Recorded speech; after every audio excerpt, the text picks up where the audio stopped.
Hello everybody, this is GQuuuuuuuX coming at you with a 650 cost rated match here in the Zeta Plus A1. We're going to be on Supply Depot for this match here, and want to take out the Zeta Plus A1 since it is another case of a suit I haven't gotten the opportunity to really use in a long while, and this is one of my favorite raids. I really like the Zeta Plus A1 ever since it initially came out, and with the buffs that they've given it over time, it's continued to just really be a pretty solid raid overall, especially since they gave it the Rizel rifle that I am using for this match here. Gives you access to a second melee weapon, which is, well, good when you are a very strong melee raid. So, yeah, had a pretty good match here, so decided to use this while I talk a little bit about this suit, and also just some of the stuff we're supposed to be getting for the pre-7th anniversary that's going to be coming up soon. But, yeah, starting off with the Zeta Plus A1 here, this is a native 600 raid, and it goes all the way up to 700 at level 3. Unfortunately, no 750 version of this suit yet. I would actually really like to have a level 4 version of this at some point. I think it actually would be a lot of fun, just kind of taking the quick matches, probably, just kind of mess around with it, because again, it's a really fun raid overall. You are a transforming suit, which also adds to the benefits you get with using this, but yeah, this is a raid suit, and for your weapons, you do have the options between either the Hayakishiki rifle or the Rizel beam rifle. You have a pair of double beam sabers, you have some head-mounted Vulcans, you have the waist-mounted beam cannons, you have a shield, and if you are using the Rizel rifle like I'm using here, you get access to a bayonet. And it's really good to have, because on top of the damage that the beam sabers can do, the bayonet can also do some really nasty damage. So, just overall a really cool suit. Still, again, a pretty decent raid for how long it's been in the game. You'll see here that I'm able to get some really good damage numbers off. And not even just the support suit. I feel like two other suits, this suit just has just some pretty raw melee strength. So, yeah, really that's kind of most I want to say about the A1 here. Again, just really fun suit overall. Really want to focus on a lot of the pre-7th anniversary stuff, since reading back through the newsletter they sent, we are supposed to be getting quite a bit from it. The biggest things that we are getting for the pre-7th anniversary is that the GQuuuuuuX and the White Gundam are both going to be added to the game. The GQuuuuuuX is going to be a 500 cost general, and the White Gundam is going to be a 450 cost general. And both of these suits, at least from the GQuuuuuuX trailer, the GQuuuuuuX looks really good. They really didn't show anything for the White Gundam, but they did show some of its skills in the newsletter, what it's supposed to be getting. And also just looking at the model that they showed, we kind of know as well what its loadout is likely going to be. Starting off with the GQuuuuuuX here, again, 500 cost general. You have the high mobility evasion system, where pressing the touchpad button during high-speed movement will execute an evasion. So basically it seems like you'll be able to do a dodge roll while boosting. I don't know if this will be something that takes like your full thrusters, or will be like a one-time use and it will cause you to overheat. It's definitely going to be very interesting to see how that skill functions, since I do think that is a completely new skill. To my knowledge, nothing in this game has the ability to do a dodge while boosting, so very curious to see how that ends up turning out. But you also have a throwable Heat Hawk as a sub-weapon, which I really hope this means we'll get a similar weapon on some other suits as well.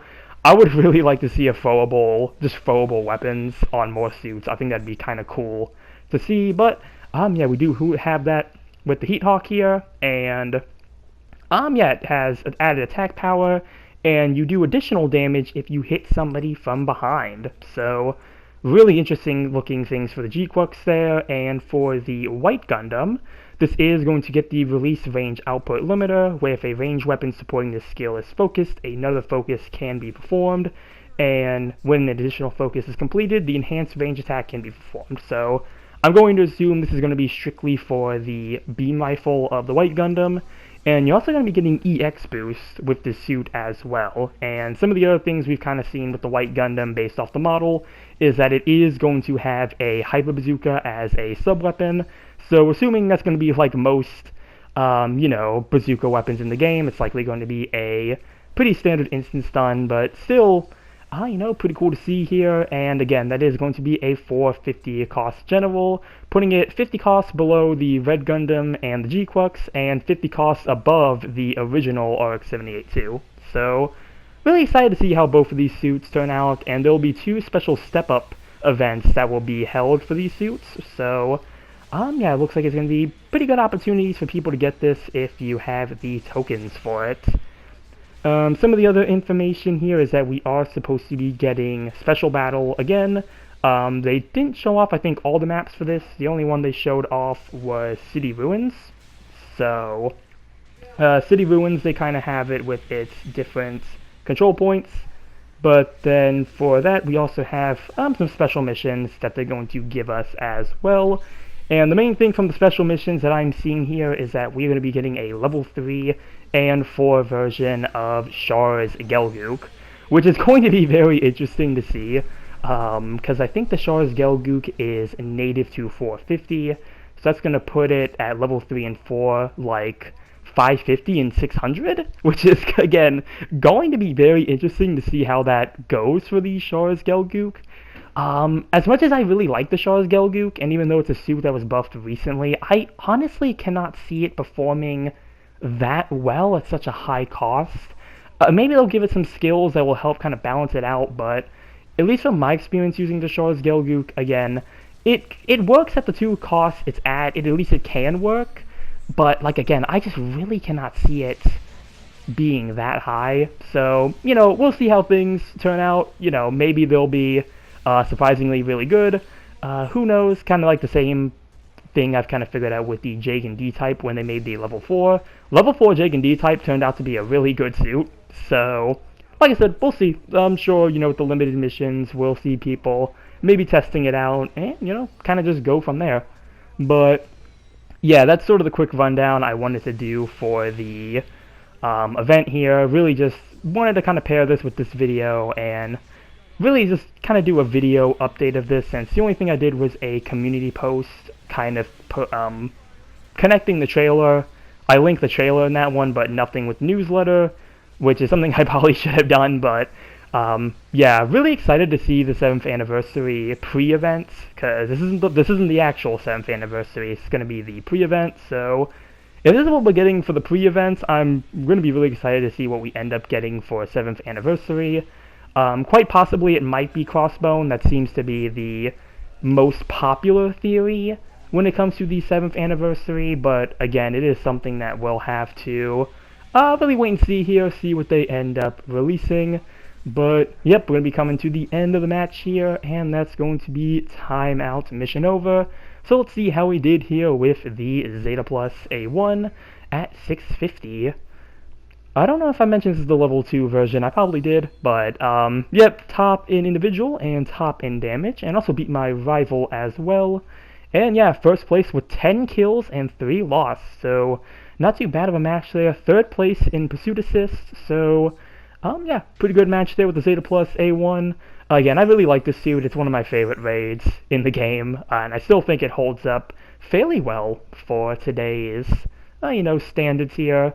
Not really sure about 700. I haven't used that one in a while, but at least, you know, it's 650 with the level 2. That's my favorite one to use, since I think it's the one I've gotten first when it came out. So really do like the 650 version, and again, really kind of hoping we get a 750 of the suit, because the Zeta Plus C1 got a 750 variant, so I'm hoping that means the A1 will follow pretty soon. But yeah, that's everything for the video there. And again, pre-7th anniversary, going to be getting some GQuuuuuuX stuff.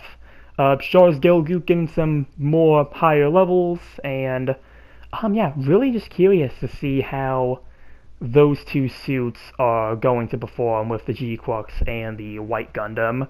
Again, you know, GQuuuuuuX, it does look pretty good from the trailer, but, you know, the trailers are made to make it look good, so it's really one of those things. We'll see how it ends up performing. And then again, the White Gundam, they haven't really showed us anything for that, so kind of something we'll have to wait and see when that suit comes out. But yeah, you know, I'm going to keep up to date on that. I don't know if I'm going to pull for the suits when they come out. I might wait for the monthly reset, because that seems like that's what a good number of people are going to do, so might wait on that, not entirely sure yet, but yeah, that's really all I have for this video here. Comment down below what you think about the pre-7th anniversary, stuff we're supposed to be getting soon. Remember to like and subscribe if you enjoyed the video, and with that, I will see you all in the next one. Later.